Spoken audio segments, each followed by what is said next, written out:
तो मैं कुछ 3-4 प्रश्न पूछूंगा पहले, आज उससे शुरू करेंगे। या 20 क्वेश्चन लिखिए सबसे पहले।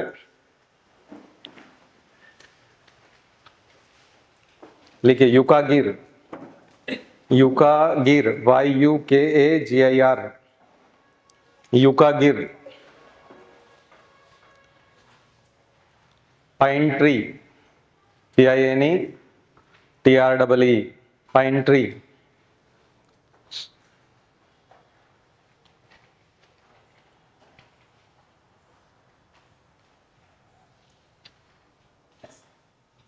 हिमेटाइट, हिमेटाइट।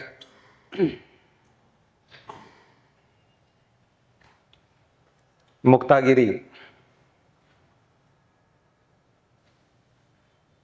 मुक्तागिरी।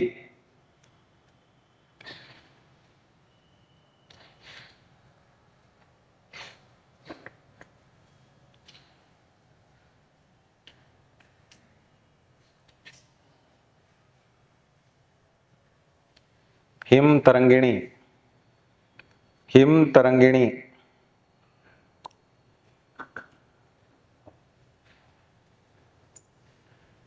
भूदान आंदोलन, भूदान मूवमेंट, भूदान आंदोलन।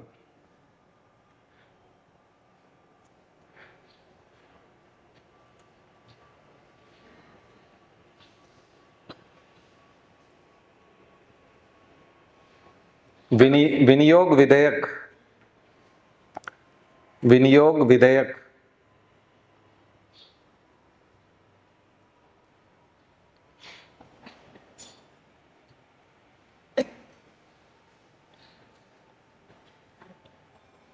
Geneva convention, Geneva convention.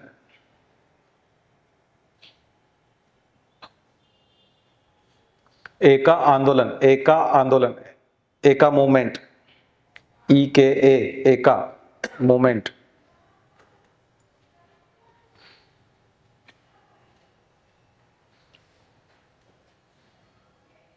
Leather complex, leather complex in MP, Madhya Pradesh में लेदर कॉम्प्लेक्स।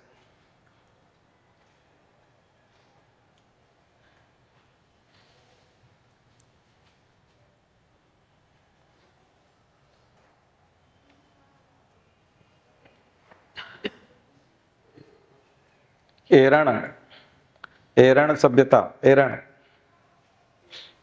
आर्कियोलॉजी से है। एरण,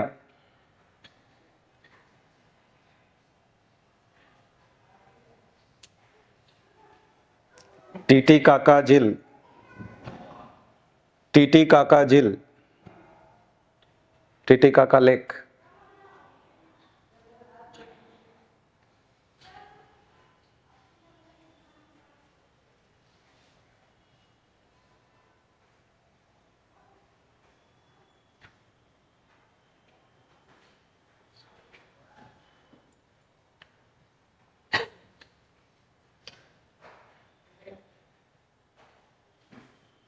सालमन फिश, सामन मछली।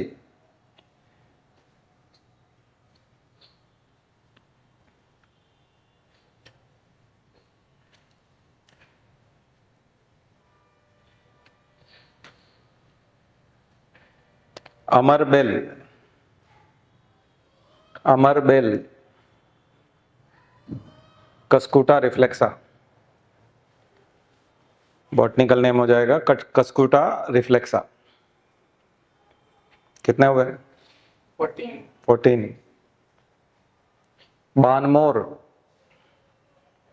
बानमोर उद्योग, बानमोर इंडस्ट्री।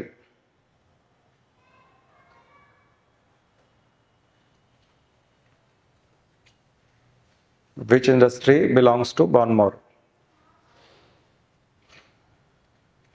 नेक्स्ट है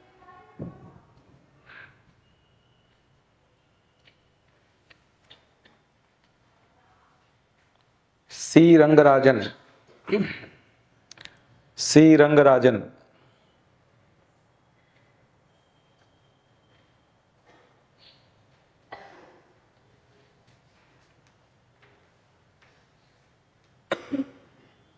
अमिताभ कांत, अमिताभ कांत।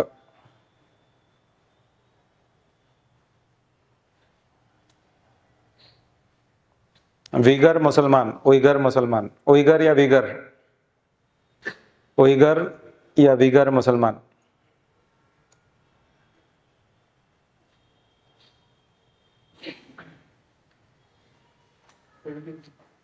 ट्वेंटी हो गए, 18 हो गए। कौन सा डबल कर लिया तुमने? चलो ठीक है, 2 और लिख लो।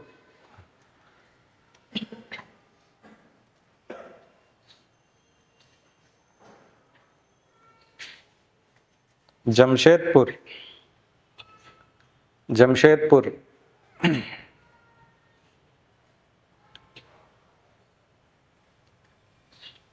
मोतीलाल तेजावत, मोतीलाल तेजावत।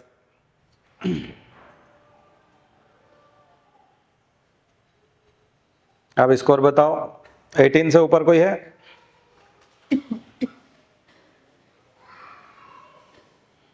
सेवनटीन एबो, 17,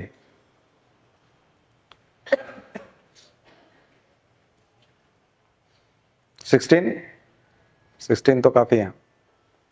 15, बस 15 वाले सेफ है, 15 से ऊपर। बाकी लोग विचार करना।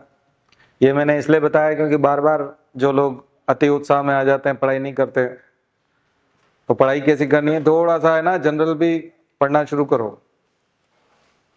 हम हर साल बच्चों को कोर्स में से पढ़ाते हैं, कोर्स में से कुछ नहीं आता, हम ऐसे जो अलग से पूछते हैं या समझाते हैं उसमें से ज्यादा प्रश्न आते हैं। उसका कारण है कि वो समाज की और न्यूज की और तमाम उस तरह की पकड़ होती है उसमें। ठीक है, तो ये जो प्रश्न है, इन प्रश्नों को, इस लेवल के जो क्वेश्चन है ये आपको जनरली किताबों में नहीं मिलेंगे, मार्केट में इसकी किताब नहीं आती, इसलिए मार्केट में जो बुक्स आती हैं उसके सवाल परीक्षा में देखने को नहीं मिलते हैं। तो फिर ये सवाल निकालें कैसे? ये जिंदा रहने से आते हैं ये सवाल, इसके लिए जिंदा होना पड़ता है। मरे हुए लोगों को ये सवाल समझ में नहीं आते। तो जिंदा रहने के लिए कैसे करना पड़ेगा कि अपने आसपास क्या हो रहा है उसकी जागरूकता और समझ जो है वो विकसित करना पड़ती है। और आपने अभी तक की जिंदगी में अगर ये समझ विकसित नहीं की है तो आप अधूरे हो। इसलिए जो ऐसी समझ विकसित कर लेते हैं तो वो 21 साल के होते ही आईएएस हो जाते हैं या अधिकारी बन जाते हैं। तो बहुत जल्दी ये समझ विकसित करनी पड़ती है। और ऐसे ही लोग जो है अधिकारी के रूप में सक्सेस भी होते हैं, अदरवाइज उनका अधिकारी बनना भी कोई मायने नहीं रखता। वो बोझ ही होते हैं देश पे और समाज पे, सरकार के भी बोझ होते हैं। तो बहुत कम अधिकारी सरकार के काम के होते हैं। तो हमको काम का अधिकारी बनना है, नाम कमाना है और जल्दी निकलना है परीक्षा में, तो थोड़ा जिंदा रहने की कोशिश अभी से करो। जिंदा वो है जो सूचनाओं से जुड़ा हुआ है, और सूचनाओं से केवल जुड़ा हुआ ही नहीं है, सूचनाओं का प्रयोग भी करता है। जब आप सूचनाओं का प्रयोग करने लग जाते हो तब और आसान हो जाता है। सूचनाएं रखी रखी खराब हो जाती हैं, काम नहीं आती, तो उनका प्रयोग करते रहना चाहिए। वेबसाइट पे जानकारी अच्छी है लेकिन आप वेबसाइट की जानकारी को पकड़ते नहीं, वहां जाते नहीं, वेबसाइट पे पढ़ते नहीं, उसको एक्सरसाइज में लेके नहीं आते, तो फिर काम की नहीं है। तो कई बार वेबसाइट पे बहुत पुरानी सूचना है तो भी हमको नई नई लगने लगती है, क्योंकि हमें समझ नहीं होती। नहीं तो हम एक बार देखने में ही उसको रिजेक्ट कर देंगे, यार ये वेबसाइट अभी अपडेट नहीं है, बकवास है, ये सारे आंकड़े तो पुराने हैं। कई लोगों को आप देखते होंगे, किसी भी चीज को खोलते हैं, किताब पकड़ते हैं, तुरंत उसको बोलते हैं ये रद्दी है, ये बेकार है, इसमें ये नहीं है, इसमें वो नहीं है। ये जो समझ है, ये जो लेवल होता है, उस आदमी का सिलेक्शन बहुत जल्दी होता है। अब आप स्ट्रगल कर रहे हैं, कहीं से आए हैं, मान लीजिए बहुत कई लोग यहाँ जब क्लास में आते हैं तो एकदम से समझ में नहीं आता, हम ही को रिजेक्ट करके चल देते हैं। अब प्रॉब्लम ये है कि समझ में तुमको नहीं आता है तो समस्या तुम्हारी है। अभी तक की जिंदगी जो है आपने ठीक से नहीं जी, आपको ये सब बहुत पहले समझ में आ जाना चाहिए था। ढेरों लोग हैं जिन्होंने हमारे यहाँ की क्लास करने के बाद अपने अंदर बहुत सारा चेंज पाया। तो इतना सारा चेंज इसलिए हुआ क्योंकि ग्रेजुअली उनको बहुत सारी चीजें बताई गई और धीरे धीरे धीरे धीरे उनको आज बहुत सारी चीजें समझ में आने लगी। तो मध्य प्रदेश के विभागों के नाम भी अधिकांश लोगों को याद नहीं होंगे, ग्रेजुएट्स को। मध्य प्रदेश के जो ग्रेजुएट्स हैं कि यहाँ कितने डिपार्टमेंट्स हैं या कितने मंत्रालय हैं, उनके नाम भी नहीं पता होंगे और उनके नाम के क्या मतलब है अभी ये पता नहीं है लोगों को। टीवी पे उस पे बताते हैं ना जनरल नॉलेज युवाओं का, यूट्यूब पे और उस पे खूब चलता है कि युवाओं का जनरल नॉलेज देखो, तो कितना कमजोर नॉलेज है उनका, ज्ञान ही नहीं है लोगों को। अब ऐसे आदमी फॉर्म डाल देते हैं पीएससी का, जब फॉर्म डाल देता है और प्रवेश पत्र आ जाता है तो उसको लगता है कि मैं इसके लायक हूं। प्रवेश पत्र तो हर ग्रेजुएट का आ जाएगा जो भी 21 साल का है। और ग्रेजुएशन कैसे होती है, मार्केट में वो जो रात भर पढ़ने वाली किताब मिलती है उसको पढ़ते हैं, ग्रेजुएशन हो जाती है। बाद में वो अपना टाइम पास करता रहता है, टीवी देखता है, फिल्म देखता है, कभी लैपटॉप पे मूवी चला लेता है, संतोष करता रहता है कि वो पढ़ा लिखा है। घर वालों को भी लगता है नहीं हाँ इंग्लिश में मूवी देख तो रहा था, मतलब इसको समझ में आ रही होगी। हाँ, तो वो इससे वो पढ़ा लिखा बताने का एक वो, ये मुझे लगता है फ्रस्ट्रेशन। मैं ये बात आज इसलिए कर रहा हूं क्योंकि ये फिर एक पॉइंट है, जहां से जागे तो सवेरा है। अभी अपना इतना पर्याप्त समय है कि इसमें भी अपने आप को जगा करके 12 तारीख वाली एग्जाम निकाली जा सकती है। तो ये खास करके उन जो बच्चे आगे बढ़ गए हैं, यानी कि कहते हैं ना कि जो सोया है उसको उठा दो, उठे वाले को खड़ा कर दो, खड़े वाले को बोल दो चलना लग जाए, चलने वाले को बोलो दौड़ने लग जाओ। ठीक है, तो ये सभी के लिए काम का, आप जिस भी स्थिति में वहां से आपको प्रोग्रेस करनी है। तो इसके लिए अब क्या है कि आप किताबों में घुसना चाहेंगे, आप सोचेंगे कि अभी कुछ किताबें पढ़ लें, कुछ रीडिंग लगा लें, कुछ नोट्स कंप्लीट कर लें। अब वो मुझे लगता है कि अगर आपने ज्योग्राफी पकड़ा तो पूरे 1 महीने में ज्योग्राफी होगा, पॉलिटी पकड़ेंगे तो केवल पॉलिटी हो पाएगा, पेपर में तो सभी कुछ आएगा। 1 महीने में आप क्या कर लेंगे सभी कुछ आ जाए। तो सबसे पहले तो पुराने पेपर की रीडिंग लगानी चाहिए। आप पिछले 5 साल के पेपर जो है वो देख लो कि उनका ट्रेंड क्या है, उनका एनालिसिस करो, किस सेक्टर से कितने प्रश्न आते हैं और किस लेवल के आते हैं। तो मैंने स्ट्रक्चरल क्वेश्चन के बारे में बताया था आपको, बहुत बेसिक क्वेश्चंस होते, बिल्कुल एकदम बेसिक लेवल के क्वेश्चन होते हैं। तो जैसे युका गिर बताया आपको, तो दुनिया की जनजातियां हैं।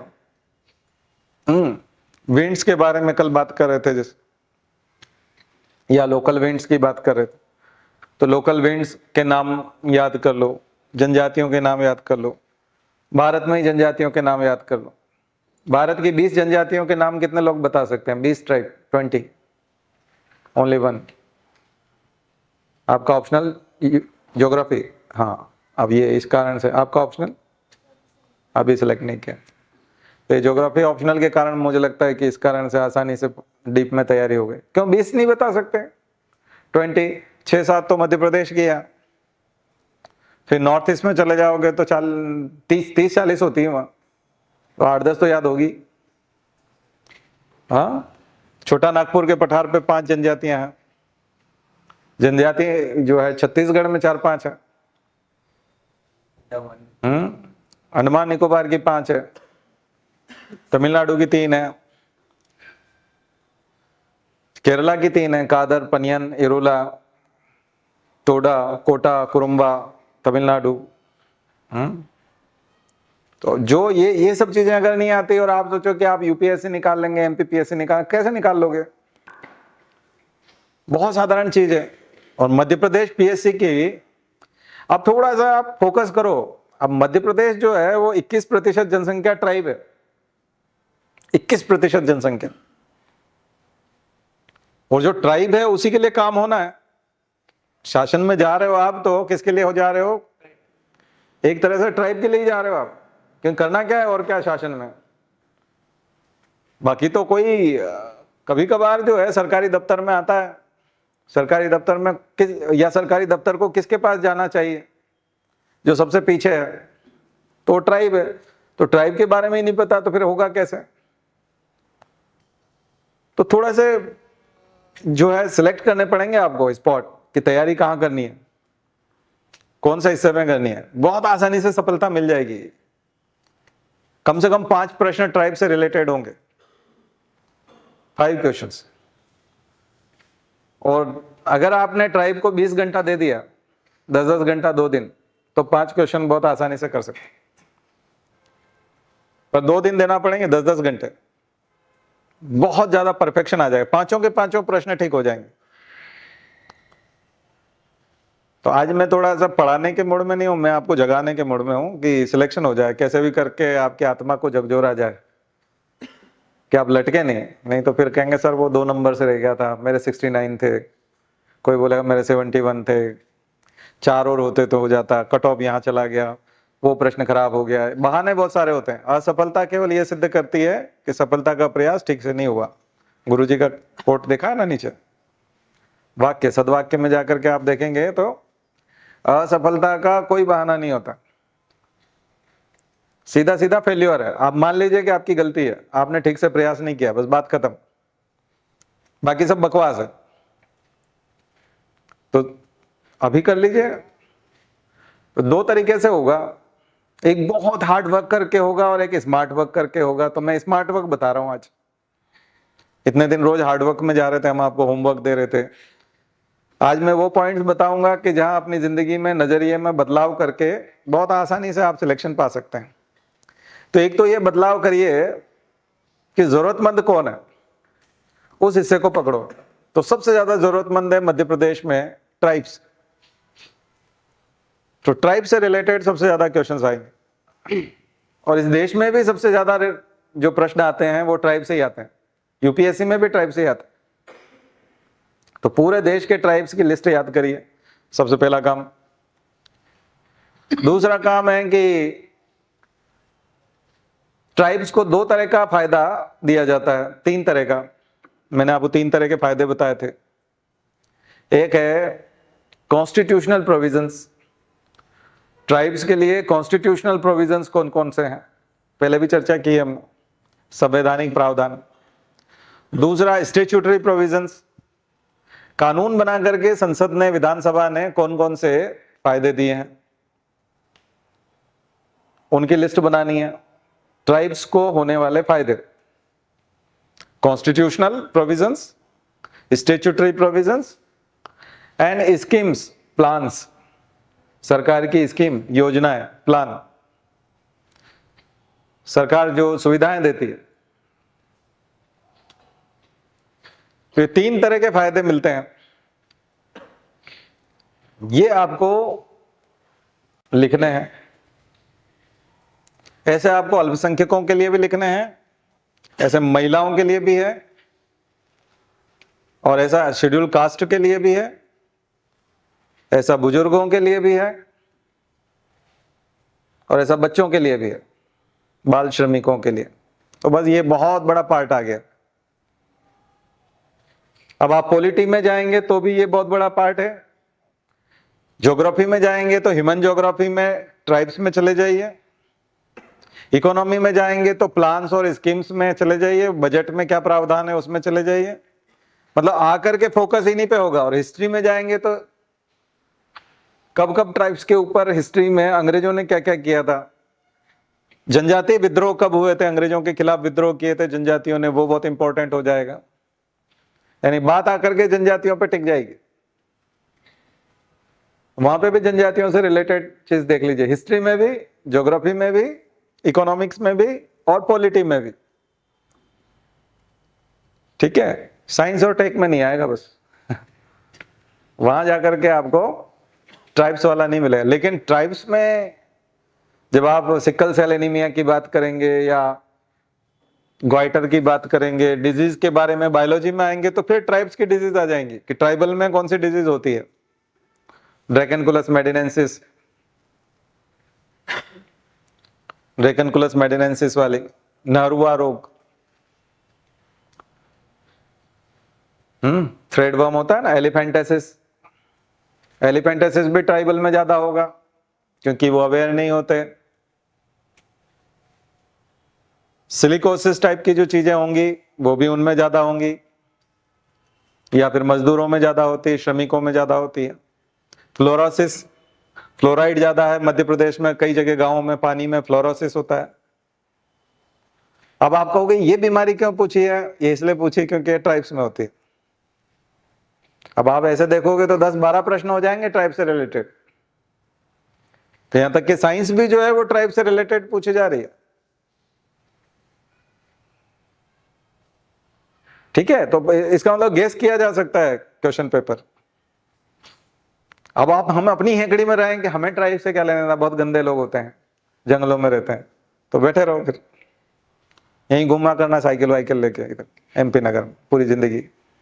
उनसे मतलब रखना पड़ेगा ना, क्योंकि प्रशासन तो वही होना है। जो जो ऐसी हेकड़ी में रह जाता है उसका फिर बैंड बज जाता है, या फिर वो वहां सिंपैथेटिक टाइप वो लिख नहीं पाता मेंस में, वो फिर बाहर हो जाता है, वहां हो जाता है। यहाँ अगर निकल भी गया तो वहां छन्ना लगा जाता है, नहीं तो फिर इंटरव्यू में हो जाता है, कहीं ना कहीं तो बाहर हो ही जाता है। और जैसे तैसे वहां पहुंच गया तो फिर उसको कोई जिम्मेदारी नहीं मिलती। पूरा ऑफिस और सारे नेता और सारे अधिकारी उसको साइड में रखते हैं, इसको कुछ नहीं आता, पागल है, इससे कुछ नहीं होना।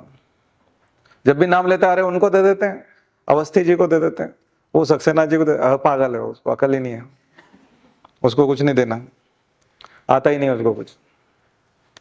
ऐसे ढेरों लोग हैं यहाँ जिनको कोई काम ही नहीं दिया जाता, तनख्वाह मिलती है उस। आप कहोगे तो अच्छी बात है, नहीं है, इसका फ्रस्ट्रेशन बहुत अलग होता है। मैंने बताया ना, आपकी टेबल पे कितनी भीड़ है, आप कितना इंपॉर्टेंट है, उसी आधार पे आपके मोहल्ले में इज्जत होगी, रिश्तेदारों में भी होगी। केवल अधिकारी बनने से नहीं होती, वापस वहां काम भी होना चाहिए आपके पास। नहीं तो लोग बोलते हैं वहां एक टेबल लगी हुई है उस पर बैठे रहते हैं, इनके पास कोई काम धाम नहीं, इनको इनका अधिकारी भी कुछ नहीं पूछता, इन चपरासी भी इनकी बात नहीं मानता, तो कचरे कर देगा आपके पूरे समाज। ठीक है, तो मैं पूरा इसलिए जगाना चाह रहा हूं कि अभी भी समय है, अपने अहंकार को, हेकड़ी को छोड़ करके उन एरिया को पकड़ो और समझना शुरू करो जिंदा होकर के, तो बाद में भी इंपॉर्टेंस बढ़ेगा। ढेरों लोग बहुत अहंकार में, तैयारी के समय में इतना भयंकर अहंकार है कि वो गिरना ही नहीं चाहते, थोड़ा सा भी झुकना नहीं चाहते। वो असफलता का बहुत बड़ा कारण होता है, सबसे बड़ा कारण होता है ये। और उस अहंकार को गलाना पड़ता है, उसको गला करके डाउन टू अर्थ हो जाइए और पकड़िए।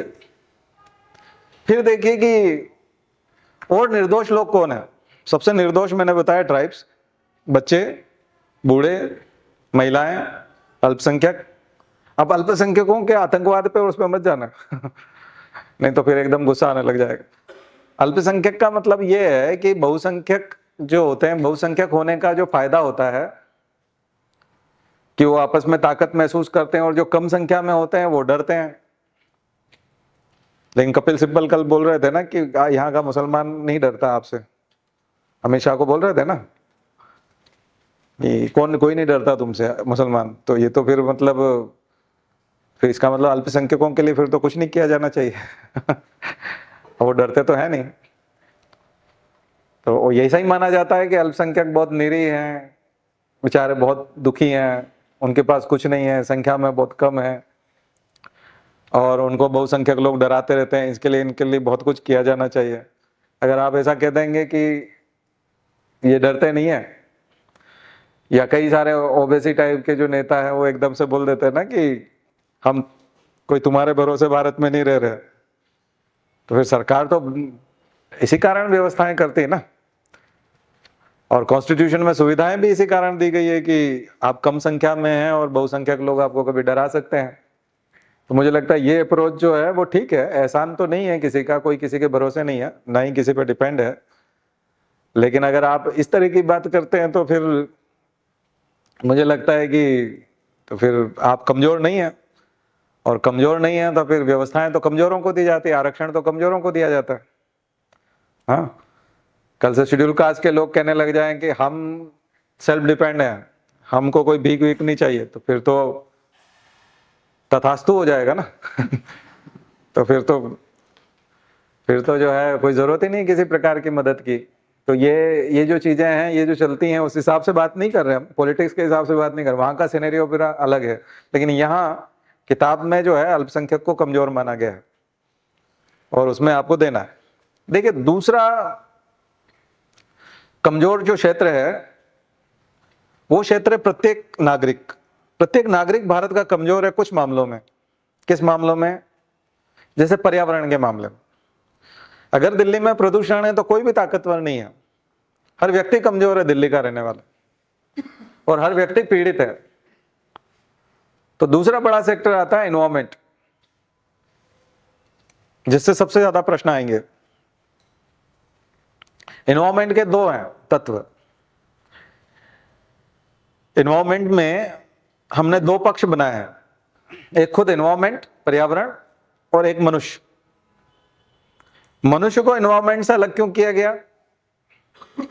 मनुष्य को एनवायरमेंट से, में एनवायरमेंट का पार्ट है मनुष्य भी, बायोटिक कंपोनेंट है, पिछली बार शायद चर्चा की थी हमने, वो बायोटिक कंपोनेंट है, लेकिन वो पर्यावरण को प्रभावित कर सकता है। टाइगर पर्यावरण को प्रभावित नहीं कर सकता, बहुत ताकतवर होता है वो, लेकिन वो पर्यावरण को प्रभावित करने की स्थिति में नहीं है।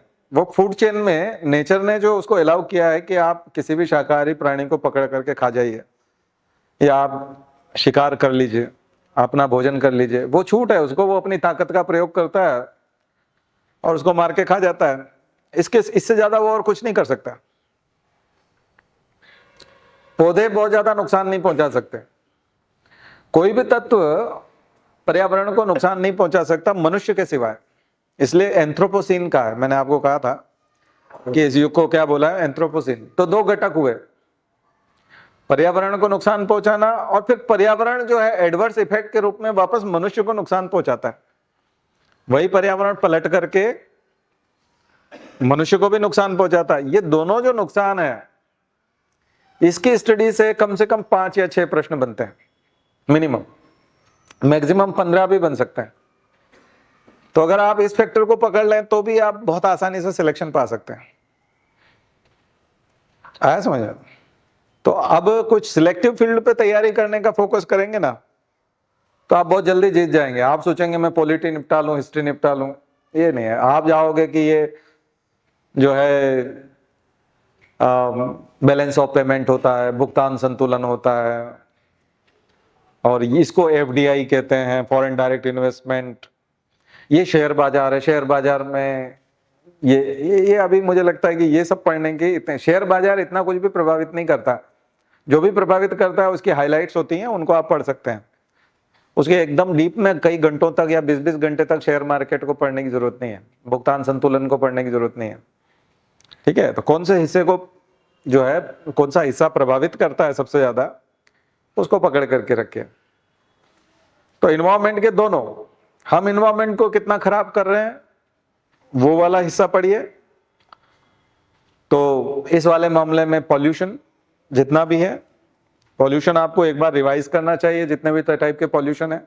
एयर पॉल्यूशन क्यों होता है, उसके क्या क्या फैक्टर हैं, वाटर पॉल्यूशन के क्या क्या फैक्टर हैं, और ऐसे जो बहुत बड़ा डैमेज पहुंचाते हैं रेडियो एक्टिव पॉल्यूशन और ये जो चीजें हैं, उनके बारे में पढ़िए। तो जो हम नुकसान पहुंचा रहे हैं, और सबसे ज्यादा पढ़ना है ग्रीन हाउस इफेक्ट के बारे में।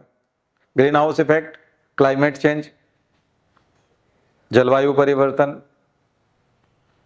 तो पहले हमारी तरफ से पहुंचाए जाने वाले नुकसान, पर्यावरण को होने वाले नुकसान। तो हम क्या क्या नुकसान पहुंचा रहे हैं, सबटल बर्निंग कर रहे हैं, वहां पराली जला रहे हैं, है ना हम लोग। और एक और चीज, सिचुएशन जो है कब खराब होगी, क्योंकि जो अभी मैं COP25 का जो पढ़ रहा था, मैड्रिड वाला, दिसंबर में अभी जस्ट जो हुआ, उसमें उन्होंने कहा कि दरअसल डीपर कट की आवश्यकता है। कल मैंने आपको कहा भी था थोड़ा एनवायरनमेंट की बात करेंगे, तो डीपर कट की बात कर रहे हैं कि अभी तक आपने एनडीसीज की जो बात की, नेशनली डिटरमाइंड कॉन्ट्रीब्यूशंस की, तो ये जो 2021 से 2030 तक आप करने वाले हो, 2030 को टारगेट करते हुए, बोले पर्याप्त नहीं है। यानी कि इस वाले में आईपीसीसी ने साफ साफ कहा कि अगर इस क्लाइमेट डील के तहत जो समझौते किए, और इस डील में जो बात रखी कि हम ये कब करेंगे, हम ये रिड्यूस करेंगे, हमारा कार्बन एमिशन इतना हो जाएगा, 1.5 डिग्री सेल्सियस वाली बात भी मानते हैं, और हम ये कट लेके आने वाले हैं। तो उन्होंने कहा ये सब कर भी लिया ना, पहली बात तो ये करने वाले नहीं है अभी तक, न तो क्योटो में किया ना पहले किया किसी ने एमिशन कट इतना किया नहीं। बोले ये कर भी लिया तो भी कुछ नहीं होना है, ये बोला उसने। मतलब आप दिल्ली रहने लायक नहीं है, तो अगले साल किसी ने तय किया कि पराली जलाना बंद, बिल्कुल बंद नहीं जलाएंगे। लोगों ने भी तय कर लिया, कानून ने भी कर लिया, सुप्रीम कोर्ट ने भी बोल दिया, और सरकारों ने भी तय कर लिया कि बिल्कुल कट। और वाकई में एक सिंगल इंसिडेंट भी नहीं हुआ, उसके बावजूद भी दिल्ली रहने लायक नहीं है। फिर आपने कहा ऑड इवन बिल्कुल साल भर चलेगा, फिर भी दिल्ली रहने लायक नहीं है। कभी कभी होता है आदमी को, जब बीमारियां लगना शुरू होती है तो उसको कहा परहेज करो परहेज करो, परहेज नहीं किया तो लीवर चला गया। अब लीवर ठीक करवाने गए तो बोले इन दिनों में फिर किडनी पे भी असर आ रहा है। थोड़े दिन बाद पता चला कि लंग्स भी खराब जवाब होने वाले हैं। उसने फिर जो जो खाना पीना मना किया था 10 साल पहले, उसने आज सब कुछ बंद कर दिया, तो भी उसने कहा कि नहीं तुम्हारा तो जो है हार्ट भी इस बार जा रहा है। फिर बाद में फिर आप कितना भी प्रिकॉशन ले लो, फिर आईसीयू में जाके भर्ती हो जाओ, तो फिर पता चला आप लाइफ सपोर्ट में डिवाइस पे उस पे हो। अब जिस दिन वो लाइफ सपोर्ट हटाया उसी दिन मृत्यु हो जानी है। तो पृथ्वी का जो हमारे को जो पृथ्वी मिली है, ये एक निश्चित समय के लिए एक ये कोइंसिडेंस है कि हम इस समय में जिंदा हैं कि जब पृथ्वी को जैसे 10,000 साल 15,000 साल अभी और रहने लायक रहना था। तो ये कोइंसिडेंस है कि न तो ये पृथ्वी हजारों साल पहले रहने लायक थी, नियोलिथिक पीरियड से पहले जब निएंडरथल थे और होमोसेपियंस डेवलप नहीं हुए थे, तब ये पृथ्वी रहने लायक नहीं थी क्योंकि हिमयुग था, यहाँ आइस एज था। फ्यूचर में ये पृथ्वी फिर रहने लायक नहीं होगी, लेकिन ये 1000 साल बाद होगा या 10,000 साल बाद होगा या 1 लाख साल बाद होगा, अब ये कह नहीं सकते। लेकिन जो भी ये समय है, टाइम फ्रेम है जिसमें हम रह रहे हैं, ये कोइंसिडेंस है कि ये रहने लायक है। और हम जो गतिविधियां कर रहे हैं उन गतिविधियों से ये टाइम फ्रेम कम होगा। यानी अगर ये 10,000 साल रहने लायक होता तो हम उसको 8,000 साल कर रहे हैं, और एक्टिविटीज और खराब करेंगे तो 7,000 साल हो जाएगी, फिर हो सकता है 200 साल रह जाए, हो सकता है 50 साल की रहने लायक रहे। तो हमारा कंट्रीब्यूशन ये है कि हम उस टाइम फ्रेम को कम कर रहे हैं। और जितना जल्दी हम चेतेंगे और पर्यावरण को बचाने की कोशिश करेंगे, वो टाइम फ्रेम बना रहेगा। उसको बहुत बड़ा तो आप नहीं कर सकते, लेकिन आप कई जनरेशन मनुष्य की यहाँ पर रह पाएंगी, ऐसी व्यवस्था रह सकती है। लेकिन हम पानी भी खराब करते जाएं, हम हवा भी खराब करते जाएं, हम सब कुछ खराब करेंगे तो पानी बिकने लगा है, जो पहले कभी कहा जाता था कि कोई सोच नहीं सकता था। दिल्ली में हवा बिकने लगी है। आप आइए थोड़ी देर के लिए यहाँ पर पैसा जमा कराइए और अच्छी हवा में रहिए। हमने यहाँ साधन लगा रखे हैं, प्यूरिफायर लगा रखे हैं। तो ये सब चीजें अगर आप ये करते जाएंगे तो कितना जल्दी आप करते हैं, और फिर बाद में आप कहेंगे कि नहीं हम और डीपर कट करेंगे, अब हम हर तरह से एमिशन कट करने के लिए तैयार हैं, हम अब अपनी कार को बाहर ही नहीं निकालेंगे, कभी भी इसमें 1 लीटर फ्यूल भी नहीं डलाएंगे। लेकिन फिर भी अगर रहने लायक नहीं रहा तो फिर क्या करोगे? क्योंकि स्थितियां तो बहुत खराब होती जा रही है और कोस्टल एरिया सारा डूब सकता है। तो ये इतना इंपॉर्टेंट सेक्टर है कि जो भी समझदार परीक्षक होगा वो 8 से 10 प्रश्न इस फील्ड में पूछेगा, क्योंकि वो आपसे जानकारी चाहता है कि आप इस मामले में संवेदनशील हैं कि नहीं। बहुत ही संवेदनशील क्षेत्र है, इसलिए जो एनवायरमेंट वाले सेक्टर की किताब जरूर पढ़ लीजिए। बहुत डीप में पढ़ना चाहते हैं, जो अभी छोटी क्लासेस में है वो पीडी शर्मा पढ़े, इकोलॉजी एंड एनवायरमेंट, जिनको 2 साल बाद 3 साल बाद एग्जाम देनी है। लेकिन जिसको इसी साल ने देनी है वो अभी ना उलझे उसमें, क्योंकि 1 महीना लग जाएगा। ठीक है, वो 1 महीने वालों के लिए एनवायरमेंट पढ़ने के लिए आप लोग क्या करें, हमारा नोट्स पढ़ सकते हैं या हमारे लेक्चर देख सकते हैं। एनवायरमेंट के पुराने लेक्चर ढूंढ लीजिए, उसमें मिल जाएगा आप। ये जो मैं आपको सेक्टर कोर सेक्टर बता रहा हूं, ये एक तरह से की सेक्टर सिलेक्शन के लिए,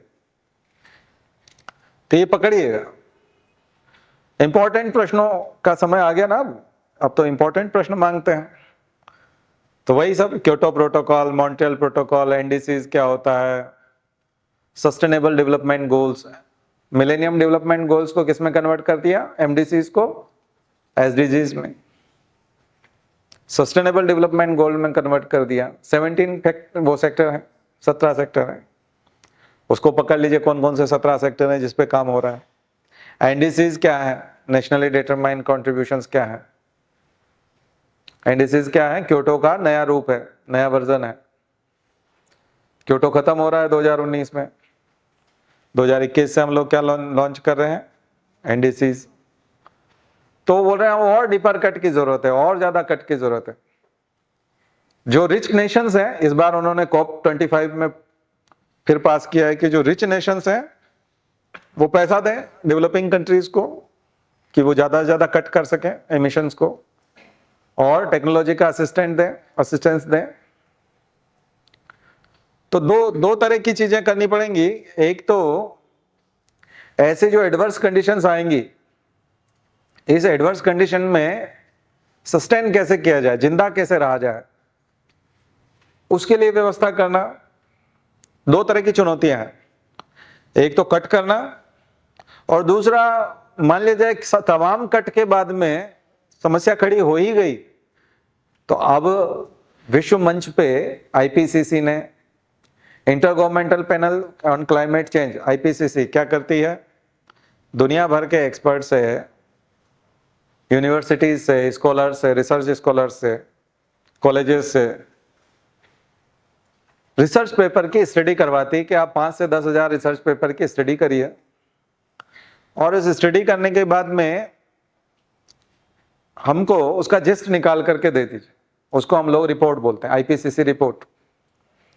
वो रिपोर्ट फिर यूएनएफसीसी के पास जाएगी, United nation framework convention on climate change, UNFCCC, और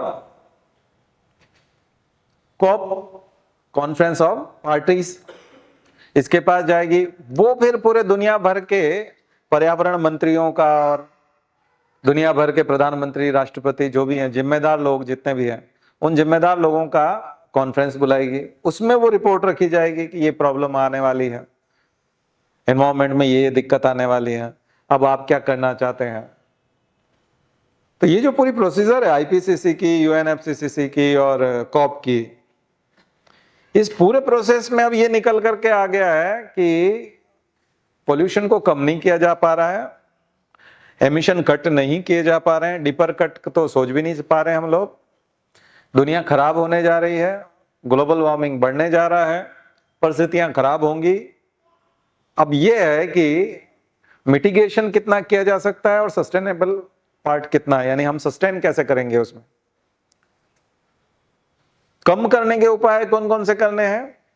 हालांकि होंगे नहीं पर्याप्त, लेकिन जब स्थितियां खराब हो जाएगी तो उसमें रहा कैसे जाएगा, adaptation, adaptive measures and mitigation measures, mitigation के लिए भी और एडाप्शन के लिए भी, कि हम उसमें अनुकूलन कैसे स्थापित करेंगे, ऐसे खराब पर्यावरण में रहेंगे कैसे, कौन कौन से मेडिकल फैसिलिटीज की जरूरत पड़ेगी, इक्विपमेंट्स की जरूरत पड़ेगी। तो अब ऐसी बहुत सारी कंपनियां खड़ी की जाएंगी जो इक्विपमेंट देंगी।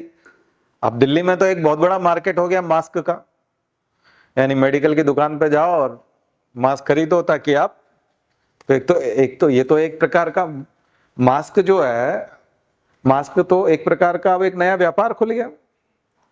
अब दिल्ली में कोई भी कुटीर उद्योग टाइप भी चला सकता है या फिर अपना एक इंडस्ट्री खोल सकता है। तो आपसे कल से कोई मिले एंटरप्रेन्योर टाइप का आदमी, स्टार्टअप वाला, या बोले मैं मास्क बनाता हूँ, हाँ आपके कोई रिश्तेदार हो, बोलते दिल्ली में हमारी मास्क की फैक्ट्री है, हम अच्छी क्वालिटी का OPM 2.5 वाला बनाते हैं, वो बता सकता है ना आपको। इसका मतलब ये तो उद्योग हो गया, इंडस्ट्री हो गई। तो ये एडाप्टिव मेजर्स में आता है, अनुकूलन, यानी कि जब हालात खराब हो जाएंगे तो उन खराब हालातों में रहने के लिए सरकार और दुनिया क्या करे, दुनिया भर के वैज्ञानिक क्या सलाह देते हैं, और एक हालात सुधारने के लिए क्या करें। दो तरह की चीजें। और जब हम दो तरह की चीज होती है कि एक व्यक्ति को कहा गया कि आपको डायबिटीज होने वाली है और आपका वजन 80 किलो चला गया, अगर आप अपना वजन 60 किलो कर लेते हैं तो आपको डायबिटीज नहीं होगी। उसको डायबिटिक प्रोन बोलते हैं डॉक्टर। कि वो डायबिटिक प्रोन है। चूंकि मधुमेह राजधानी बनने वाली दुनिया की बन गई है इंडिया, और इंडिया को माना जाता है कि ये पूरी दुनिया में सबसे फास्ट डायबिटिक कंट्री है। ऐसे व्यक्ति को दो तरह की सलाह दी जाती है कि या तो आप अपना 60 किलो कर लीजिए और खूब प्रयास कर लीजिए। अगर मान लीजिए उसने प्रयास करके 75 किलो कर लिया और डायबिटीज कम नहीं हुई, और अब वो थोड़ा सा भी कुछ खाता है, पेट में खाना खाता है और उसका ग्लूकोज लेवल बहुत बढ़ जाता है, तो फिर उसको डॉक्टर सलाह देता है कि अब आपसे नहीं हो सकता।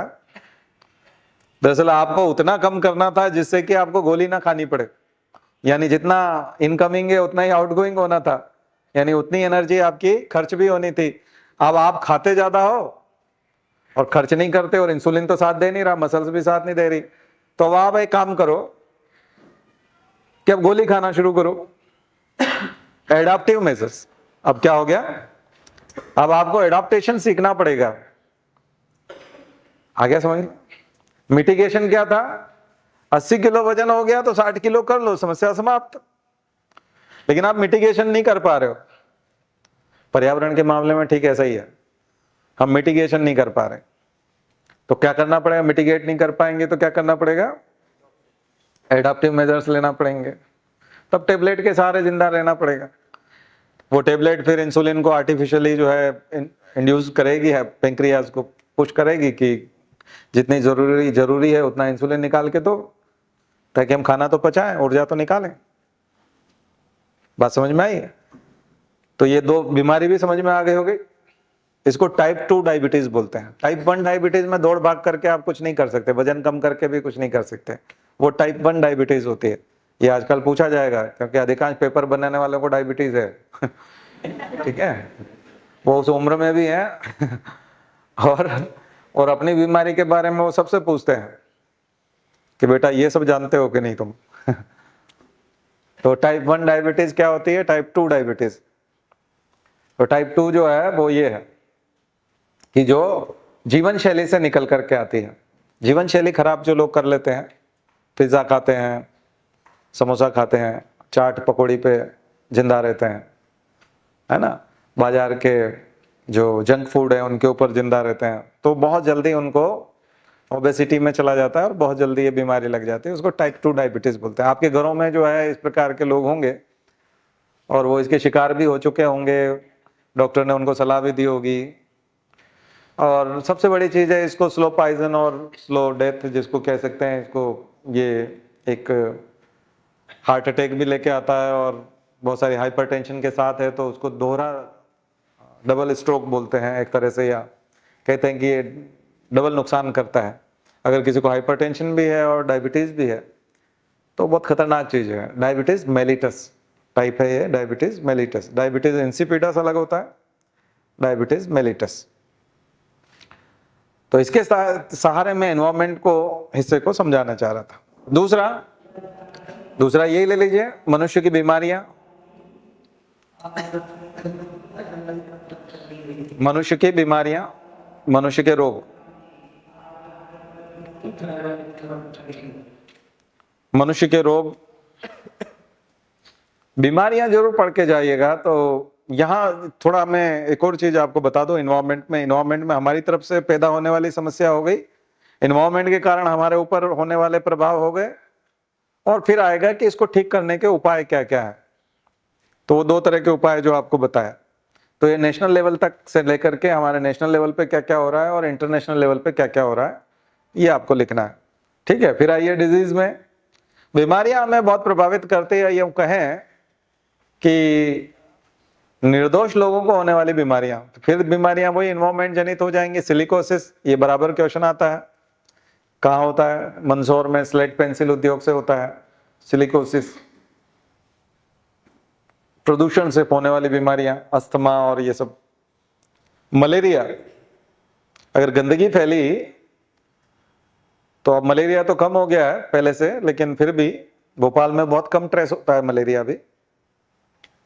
अब डेंगू और चिकनगुनिया और ये ज्यादा होते हैं, तो डेंगू का और इनका प्रकोप ज्यादा है, मलेरिया का कम हो गया है।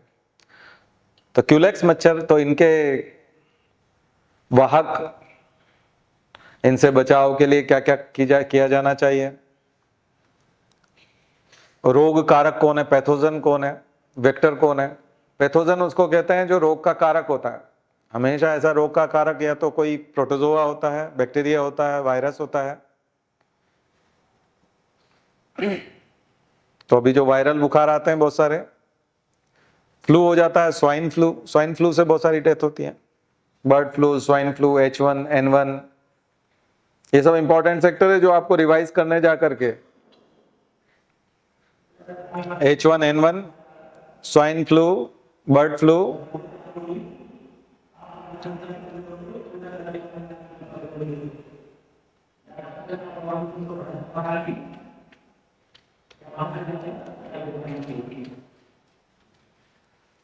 ठीक है, और फिर मलेरिया,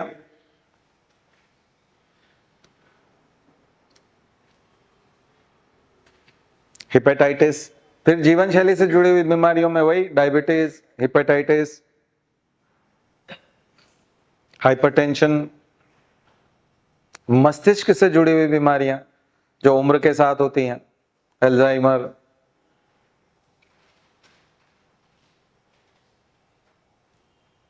प्रोजेरिया, डिमेंशिया,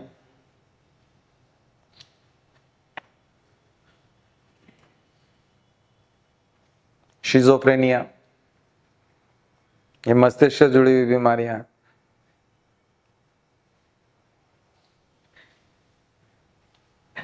ठीक है, फिर विटामिन डेफिशिएंसी, विटामिन और विटामिन की डेफिशिएंसी, तो ये आज का होमवर्क रहेगा पूरे सप्ताह का। आप इस पे काम करिए, एक सप्ताह बाद आप अपने आप को पुराने पेपर भी देखेंगे तो बहुत मजबूत महसूस करेंगे। Vitamin and vitamin deficiency, minerals and minerals deficiency, Madhya Pradesh की बहुत बड़ी समस्या है मिनरल्स की डेफिशिएंसी, जबकि मिनरल्स बहुत हैं यहाँ, लेकिन डिजीज भी बहुत होती है। मिनरल्स और मिनरल्स की डेफिशिएंसी, हार्मोन्स, हाइपर सिक्रीशन और हाइपो सिक्रीशन से होने वाली बीमारियां, हार्मोन के, तो endocrine glands and exocrine glands क्या होती हैं। हमारे शरीर में दो तरह की ग्लैंड्स होती हैं, exocrine glands and endocrine glands. Endocrine glands जो डक्ट्स में नहीं होती, डक्टलेस होती हैं, सीधा ब्लड में सप्लाई करती हैं, और जो विथ डक्ट जो है जाती हैं सिक्रीशन को लेके, वो होती हैं एक्सोक्राइन, बाइल डक्ट। तो ऐसे हार्मोन जो होते हैं वो gastrin, secretin, cholecystokinin, pancreatic juice, bile juice, इनमें जो चीजें हैं वो, ठीक है। तो दो बड़ी ग्रंथियां मानी जाती हैं, लीवर और पैंक्रियाज शरीर की, जो डक्टलेस नहीं है बल्कि इसमें डक्ट होती है, नलिका होती है। इसके अलावा जितने भी ग्लैंड्स हैं, पिट्यूटरी और थाइमस और थायराइड और एड्रिनल, वो सारी ग्लैंड्स को पढ़िए, थोड़ा सा एक एक पैराग्राफ में उसका डिस्क्रिप्शन पढ़िए कि ये ग्लैंड्स कहाँ कहाँ होती हैं, क्या क्या काम होते हैं। फिर उनसे निकलने वाले हार्मोन की लिस्ट पढ़िए, उनके हाइपोसिक्रीशन से क्या होता है, हाइपर सिक्रीशन से क्या होता है, ये देखिए, ठीक है। हाइपोसिक्रीशन एंड हाइपर सिक्रीशन से होने वाले रोग,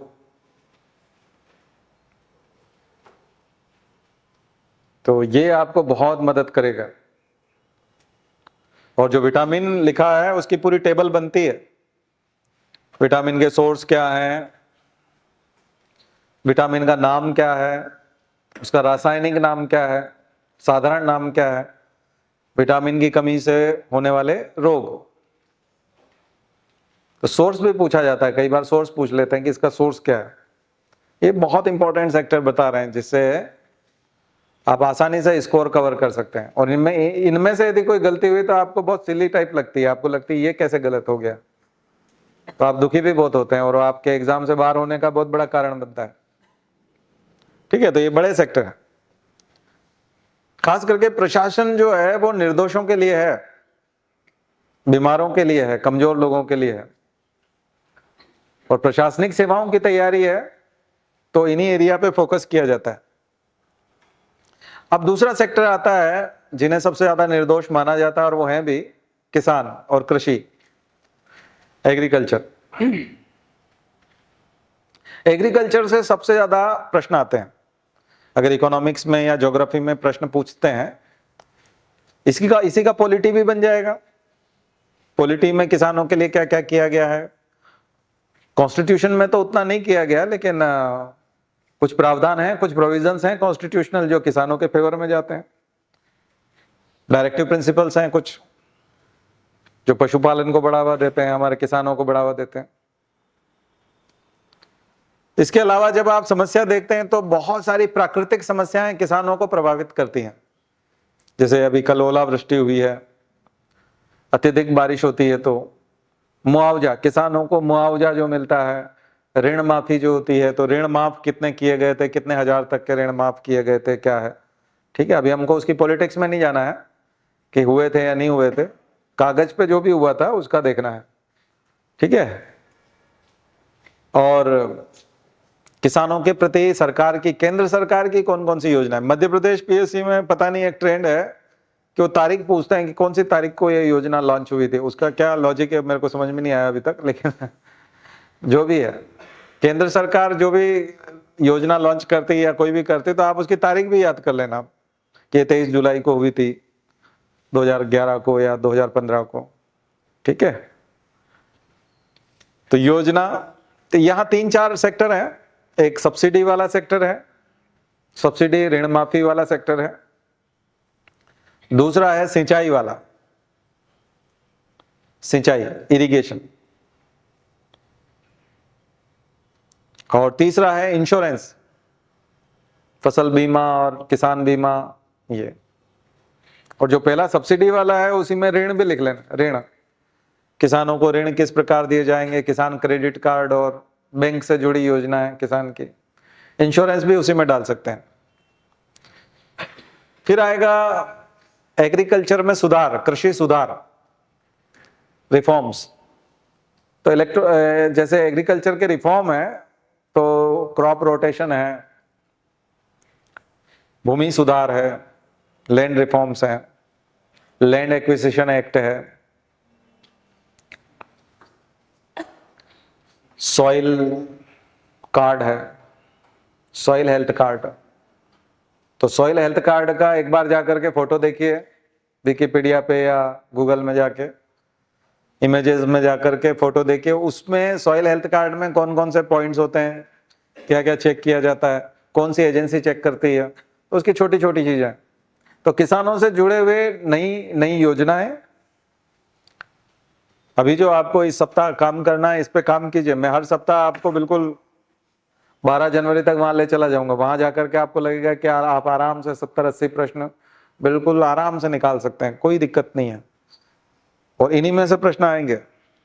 मैं आपको बिल्कुल एकदम कोर एरिया बता रहा हूं। लेकिन अगर आप अनावश्यक चिंतित हुए और इधर उधर मार्केट में कहीं दूसरों के चक्कर में पड़े तो फिर अपने आप को डाइवर्ट कर, कम समय में तैयारी नहीं होगी। हाँ, जिनकी तैयारी है वो रिस्क ले सकते हैं, लेकिन जिनकी तैयारी नहीं है वो इस सेक्टर पे ध्यान दें। ठीक है ना। तो एग्रीकल्चर में चीजें समझ में आई। फिर सुधार, एग्रीकल्चरल रिफॉर्म्स। ठीक है, फर्टिलाइजर तक जाना है और पेस्टिसाइड तक जाना है। ऐसे में first green revolution, second green revolution, हरित क्रांति, श्वेत क्रांति, यानी वही Verghese Kurien, Norman Borlaug, doctor Swaminathan जैसे प्रश्न, वो सब तो आएंगे। लेकिन सेकंड ग्रीन रिवॉल्यूशन क्या है, द्वितीय हरित क्रांति क्या है, ऑर्गेनिक फार्मिंग क्या होती है, टेरेस फार्मिंग क्या होती है, हाइड्रोपोनिक्स क्या होता है, किचन गार्डन क्या होते हैं,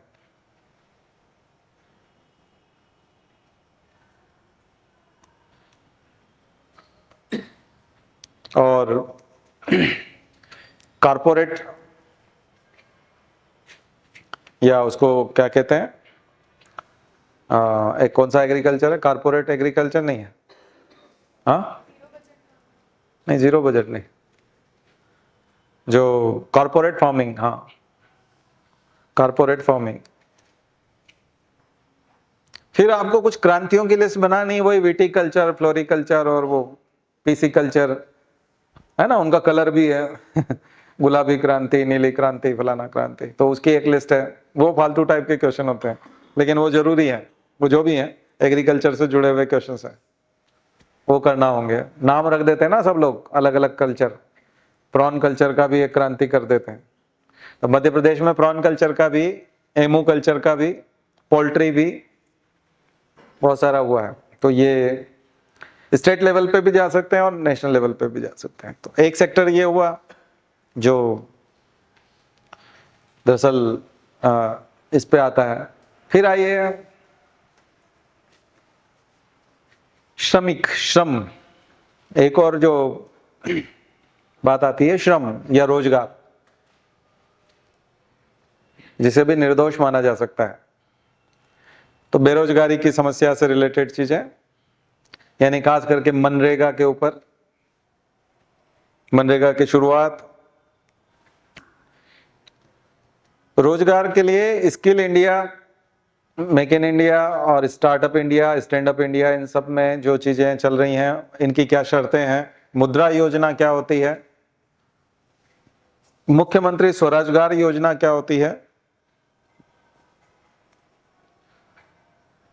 एक मुख्यमंत्री कौशल योजना कुछ है, एक स्वरोजगार योजना है।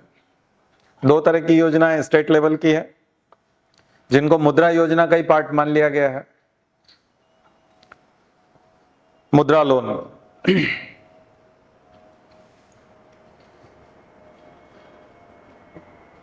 उसकी शर्तें तो एंटरप्रेन्योरशिप, स्वरोजगार, खुद का रोजगार स्थापित करना। ये मेंस में इसके क्वेश्चंस जो है निबंधात्मक प्रश्नों के रूप में आएंगे आपके बाद में, वो बाद में लिखाएंगे। कौशल विकास योजना, स्किल डेवलपमेंट स्कीम,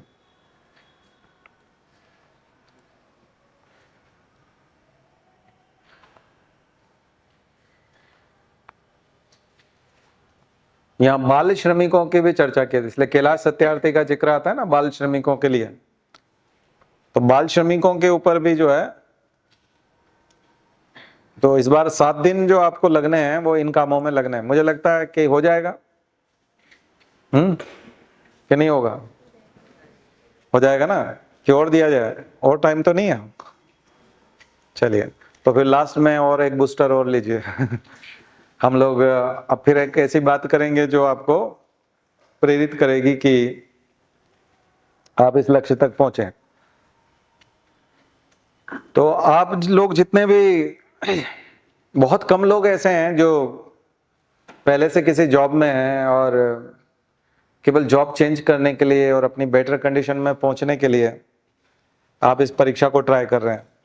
मुझे लगता है यहाँ जो बैठे हैं या जो इन चीज़ों को सुनते हैं उसमें 99%, 90% लोग ऐसे हैं जिनके पास अभी कोई रास्ता नहीं है या कुछ भी नहीं है। तो हम लोगों को जो कुछ भी प्राप्त होगा वो अचीवमेंट होगा, एक तरह की उपलब्धि होगी। हम जिस भी पोस्ट पे पहुंचेंगे, जहां पे भी पहुंचेंगे, वो एक अचीवमेंट की तरह होगा। तो उसके लिए कंटिन्यूअस जो है वो अपने आप से बात करनी पड़ेगी बार बार। मनुष्य का स्वभाव भूलने का है। देखो, मनुष्य बहुत जल्दी भूल जाता है, और अगर ये प्रवृत्ति नहीं रखी गई होती तो शायद हम पागल हो जाते या मर जाते, जल्दी मर जाते। तो प्रकृति ने ये जो भूलने का स्वभाव दिया है हमको, ये हमारे लिए अच्छाई के लिए दिया है। नहीं तो हम बुरी कंडीशन को भी याद रखते और बहुत जल्दी तनाव में चले जाते। इसलिए आपने देखा होगा कि कई बार जिस आदमी को कहा जाता है कि तुम मरने वाले हो और वो बेड पे सोया हुआ है, हॉस्पिटल में मिलने जाते हैं तो भी वो हंसता रहता है। वहां पे भी आपको कई लोग हंसते हुए दिखाई देते हैं, क्योंकि वो कुछ देर के लिए भूल जाता है कि उसको मरना है या जाना है। ये याद भी रहता है तो वो उसको अलग तरीके से लेता है, एक अलग फिलॉसफी के साथ जीता है। तो ये जो भूलने का स्वभाव है, ये हमारे लिए, खास करके कंपटीशन देने वालों के लिए बड़ा घातक हो जाता है, क्योंकि समय बहुत तेजी से निकलता है, कहते हैं कि ये कंपटीशन हमको क्रॉस करना है। और जब वो समय निकल जाता है तब 24 घंटे जो होते हैं ये, अगर जैसे कल आप क्लास में बैठे थे इस समय में, आज फिर आप क्लास में, ये जो पूरे 24 घंटे हैं इसमें बहुत कुछ किया जा सकता था, बहुत कुछ हो सकता था। अगर आप कैलकुलेशन लगाने बैठते हैं, जब जब टाइम टेबल लगाने बैठते हैं और कहते हैं कि 4 घंटे में ये कंप्लीट कर दूंगा मैं, फिर 4 घंटे में ये कंप्लीट कर दूंगा, फिर 4 घंटे में ये हो जाएगा, इधर 15 मिनट में मेरा स्नान हो जाएगा, इधर 15 मिनट में खाना हो जाएगा, इधर 15 मिनट में ये हो जाएगा, हम एक कैलकुलेशन करते हैं, लेकिन वैसा होता नहीं। जिस टाइम को हमने दिया था 15 मिनट, वहां 22 मिनट हो गए। जिस टाइम को हमने फिर 20 मिनट किया था, वहां अपने आप 30 मिनट हो गए। हमने सोचा हम इनको स्टेशन छोड़ा है तो आधा घंटा लगेगा, 15 मिनट जाने का लगता है, 15 मिनट आने का लगता है, लेकिन उसमें 1.25 घंटे हो गए। आप देखना कभी जाके आना, जो आप सोचते हो वैसा होता नहीं है, और फिर आपका टोटल टारगेट जो है बहुत नीचे चला जाता है। तो क्या कारण है कि हम जो सोचते हैं वो क्यों नहीं होता? क्योंकि ट्रांसपोर्ट पे हम लोग कई बार पराधीन होते हैं। सोचा कि ट्रेन में आई है तो इसमें बिठा करके और फिर उनसे बाय करके जाएं तो ट्रेन ही इतनी लेट आई और हम उसको बिठाने लगे तो 3 घंटे हो गए कई बार, और ट्रैफिक में इतना फंस गए कि घर पे समय पे नहीं आ पाए। फिर बाहर सीढ़ी पे कोई मिल गया तो उससे बात करने लगे, फिर एक बार फेसबुक खोल लिया तो उसमें 10 मिनट बिता दिया। तो बड़ा खतरनाक चीज है। और मुझे लगता है कि आपकी असफलता का सबसे बड़ा कारण अगर कोई विलेन होगा तो वो टाइम मैनेजमेंट है। सबके पास बराबर टाइम होता है, प्रकृति ने कोई भेदभाव नहीं किया, आदमी लापरवाही करता है। तो मैं ये थोड़े थोड़े दिन में अपने बच्चों को सबको बताता रहता हूँ, अपने स्टूडेंट्स को। तो उनसे बोलता हूँ कुछ फर्क पड़ता है, तो बोलते हैं हाँ 1 आध सप्ताह असर रहा था तो इसलिए मैं बार बार बताता हूँ। बहुत दिन हो गए आपको बताया नहीं, तो मेरी इच्छा हुई कि आपको भी बताया जाए। आप लोग फीस नहीं देते लेकिन फिर भी हमें प्रिय है, ठीक है। हमारी इच्छा है कि आप भी उतना ही प्राप्त करें जितना फीस देने वाले प्राप्त करते हैं। आपका भी हक बनता है। आप हम सब कुछ, आप जो भी आप हमको मानते हो, लेकिन हमने भी आपको एक तरह से एडॉप्ट किया है। स्टूडेंट जैसे बेटे बेटी को गोद लेते हैं, हमने आपको स्टूडेंट के रूप में गोद लिया आप गोद लिए हुए स्टूडेंट हो, तो जिम्मेदारी उतनी बनती है हमारी भी, क्योंकि आप विश्वास करके आए हो तो आपको वो बात बताई जाए। लेकिन आप लोगों को भी जिम्मेदारी के साथ फिर उसका पालन करना चाहिए। तो जो लोग होशो हवाश में रहते हैं वो समय के साथ खिलवाड़ नहीं करते, ध्यान रखिए। मैं बार बार वो कोटेशन बताता हूं गुरुजी का, जीवन का अर्थ है समय। जीवन का अर्थ है समय। जो जीवन से प्यार करते हैं वे आलस्य में समय न गवाएं। और ठंड आ गई है तो आलस तो होगा, है ना। सुबह कितनी जल्दी समय निकल जाता है। अलार्म भरा था आपने 5:30 का या 6 बजे का, तो कब 7 बज जाते ही पता नहीं चलता ना। आपने सोचा थोड़ा सो लिया जाए तो कई बार 7:30 बज जाते। तो अगर सो गए तो फिर तो 1-1.5 घंटा 2 घंटा गया, वो तो उसका तो फिर कोई मान के ही चलो। अगर नहीं भी सोए और बिस्तर से उठने में देर की तो 30-35 मिनट हो जाएगा। अगर उसी समय ट्रेन होती 10 मिनट बाद तो आप उठ जाते। इसका मतलब ये सब आलस्य है। जब आप उठ सकते हो और किसी काम को कर सकते हो और फिर करते नहीं हो, तो फिर उसका एकमात्र कारण है आलस्य, बाकी सब बहाना है। क्योंकि मान लीजिए आपको अभी एसआई की ट्रेनिंग करनी होती है और मैदान में दौड़ने जाना होता, तो आप दौड़ जाते हैं, मैदान में जाके दौड़ रहे होते हैं। ठंड, इस कड़ाके की ठंड में कोहरे में भी दौड़ रहे होते हैं, क्योंकि एसआई का वो इंटरव्यू होता है और उसमें फिजिकल होता है, तो उसमें सब इंस्पेक्टर वाले सब दौड़ रहे होते हैं। हमने आलसी बच्चों को बिल्कुल स्लिम होते हुए देखा है, बिल्कुल ऐसे हो गए एसआई बनते थे, वापस मोटे हो जाते हैं थोड़े दिन में। जब सब इंस्पेक्टर बन जाते हैं तो फिर वैसे ही फुल के आ जाते हैं। लेकिन वो जो दौड़ने जाते हैं ना, फिर वहां पे बोले ग्राउंड पे जाना है रोज सुबह, वो बुलाता भी है, ट्रेनर उनका बुलाता है, सुबह बुलाता है, वो भाग भी आते हैं, क्योंकि वो जोश होता है, पुलिस वाले बनेंगे, मूंछ रखेंगे, पैसा कमाएंगे, है ना, एक जोश होता है। तो ये जो चीजें हैं, इसका मतलब आप कर सकते हो, आप ही लोग कर सकते हो, कोई आलसी नहीं होता, ये सब मन की बात है। तो एक तो रोज सुबह है ना, 12 तारीख 12 जनवरी ऐसा लगा के रखो, युवा दिवस भी है, विवेकानंद जी का फोटो लगाओ एक, तो विवेकानंद जी का फोटो भी जो है ना बड़ा प्रेरणा देता है ना। युवा दिवस इसलिए क्योंकि युवा अवस्था में ही चले गए, 39 साल की उम्र में चले ही गए, बड़े ऊर्जावान लगते हैं ना। फिर वो नीचे लिखा हुआ रहता है ना, उठो जागो लक्ष्य तक की प्राप्ति तक रुको मत, वैसा एक लगा लो कमरे में, उधर देखो और 12 जनवरी को याद करो परीक्षा आ रही है और हमको, तो फिर आपका 7 बजे उठोगे तो 7 बजे दिनचर्या शुरू हो जाएगी, और एक बार आपने शुरू कर दी तो फिर पढ़ाई भी हो जाएगी, पढ़ाई का समय भी निकल आएगा। तो अपनी कमजोरियों से लड़ना है आपको बहुत जबरदस्त तरीके से 12 जनवरी तक।